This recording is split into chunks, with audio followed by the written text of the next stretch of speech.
నిర్మల్ జిల్లాలో పంట నష్టపోయిన అన్నదాతలకు ముఖ్యమంత్రి రేవంత్ రెడ్డి అండగా నిలిచారు. పెంబి మండల కేంద్రంలో షార్ట్ సర్క్యూట్ కారణంగా చేతికొచ్చిన మొక్కజొన్న పంట దగ్ధమైన ఘటనపై సీఎం వెంటనే స్పందించారు. ఆరుగాలం కష్టపడి పండించిన పంట కళ్ల ముందే బూడిద కావడంతో ఆవేదనలో ఉన్న రైతులకు తక్షణ సాయం అందించాలని అధికారులను ఆదేశించారు.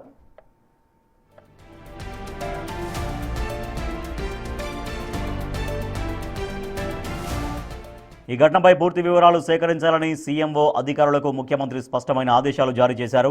నష్టపోయిన రైతుల వివరాలను పరిశీలించి వారికి తగిన ఆర్థిక సహాయం అందించాలని కలెక్టర్ను ఆదేశించారు.